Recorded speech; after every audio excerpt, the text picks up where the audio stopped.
집에만 오면, 아니, 집에 오는 길에서부터 아이들은 스마트폰을 놓지 않습니다. 부모님들의 고민을 들어보면 거의 90%가 스마트폰과 엮여 있습니다. 어머님, 아이가 학교에서 많이 피곤해 하는데요. 왜 그럴까요? 밤 12시까지 스마트폰만 붙들고 있다가 겨우 잠들어요. 선생님, 아이가 방에만 들어가면 스마트폰을 두세 시간씩 봅니다. 애초에 사주지 말았어야 했는데 하고 후회가 밀려옵니다. 저 망할 스마트폰을 어떻게 하면 좋을까요?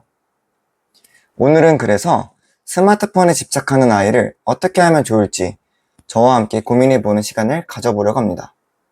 먼저 질문 드립니다.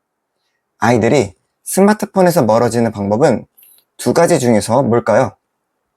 1번, 저녁 9시부터 스마트폰 압수하기. 2번, 스마트폰 시간 제한 어플 깔기. 정답은 1번, 2번 모두 아닙니다. 물론 일시적인 효과는 있습니다. 당장은 스마트폰을 안 하는 것처럼 보이죠. 근데 부모님들이 모두 두려워하는 그 시기, 사춘기. 그때 부모의 규칙을 그대로 받아들이는 아이가 몇 명이나 될까요? 저렇게 쉽게 아이가 스마트폰에서 멀어지면 우리 모두가 고민할 필요가 없었겠죠? 이렇게 생각해 봅시다. 혹시 여러분은 부모님께서 결사반대했던 연애나 대학 진학, 여행 등을 해본 경험이 있을까요? 맞습니다. 부모는 자식을 절대 못 말립니다. 그 남자친구, 그 여자친구를 못 만나게 하면 할수록 오히려 둘 사이는 더 애틋하고 끈끈해집니다. 제가 좋아하는 비유가 있습니다. 강물은 본래 은은하게 흐른다. 하지만 흐르는 강물을 막으려고 돌을 쌓기 시작하면 오히려 그 물줄기는 강해진다. 그리고 그 막아놓았던 돌마저 무너뜨릴 정도로 무서워진다.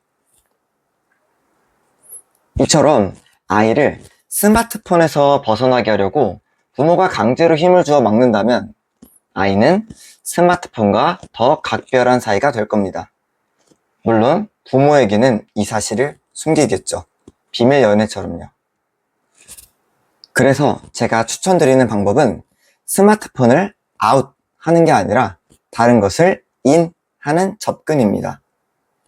초점을 스마트폰에서 배드민턴이나 줄넘기와 같은 다른 활동으로 옮기는 겁니다.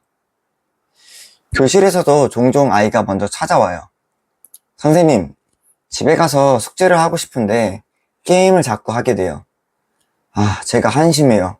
근데 참을 수가 없어요. 제가 그때 하는 얘기는 이렇습니다. 게임을 끊으려고 하지 마. 선생님도 게임 한창 좋아했는데 결국엔 못 끊더라고. 게임은 신경 쓰지 말고 집에 가면 운동화로 갈아 신고 줄넘기 5분만 하는 거야.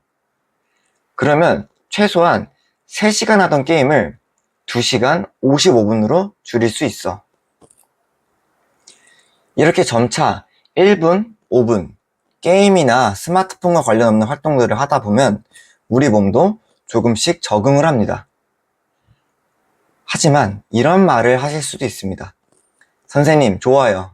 근데 1분이나 5분이나 그거 한다고 뭐 달라지나요? 잠깐뿐이죠. 저는 그럴 때 이 말씀을 꼭 드리고 싶습니다. 사람이 갑자기 변하면 무섭잖아요. 죽을 고비를 넘겨야 사람이 변한다는데 사람은 그렇게 쉽게 변하지 않아요. 매일 조금씩 바뀌는 게 가장 안전한 방법입니다. 우리의 뇌는 원래 게으릅니다. 그래서 가끔은 착각해요. 우리 아이가 의지력이 부족해서 스마트폰을 하고 있다고요. 하지만 이것은 부모 탓도 아니고 아이 탓도 아닙니다. 뇌과학적 측면에서도 이유를 찾을 수 있습니다. 온몸의 세포는 평균 80일 정도면 교체된다. 그중 교체 주기가 가장 긴 세포가 바로 뇌세포다. 뇌세포는 1년 동안 전체의 1.75%만이 새로운 세포로 교체된다. 아이들이 스마트폰을 줄이려는 마음이 없는 게 아니라 뇌가 그럴 의지가 없는 겁니다. 좋아요. 그러면 구체적인 방법은 뭔가요? 부모인 우리가 할 수 있는 방법은 하나입니다. 우리부터 스마트폰을 멀리하는 겁니다. 그리고 다른 걸 보여줍니다. 책을 읽는 아빠의 모습에서 아이는 자연스럽게 책 표지를 보게 되고, 달리기를 하는 엄마의 모습에서 자연스럽게 운동화를 보게 됩니다. 그래서 전 out of sight, out of mind 보다는 in of sight, in of mind를 말씀드리고 싶습니다.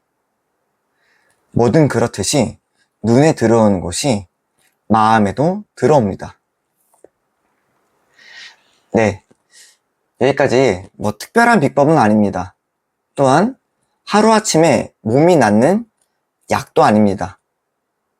하지만 저는 제 앞에 있는 아이를 믿습니다. 우리가, 부모가 먼저 행동한다면 아이는 우리를 따라 행동한다는 것을요. 네, 여러분, 오늘은 책 없이 부모님에게 꼭 들려드리고 싶었던 이야기를 풀어봤는데요. 어떠셨을지 궁금합니다. 댓글로 여러분들의 생각, 여러분들의 고민들을 함께 풀어주시면 감사하겠습니다. 다음에도 저만의 색깔로 책을 들고 돌아오겠습니다. 책 읽는 부모가 책 읽는 아이를 만든다. 이상 책 읽는 어른이었습니다. 구독과 좋아요로 저와 함께 한 명의 책 읽는 어른이 되어주세요. 감사합니다.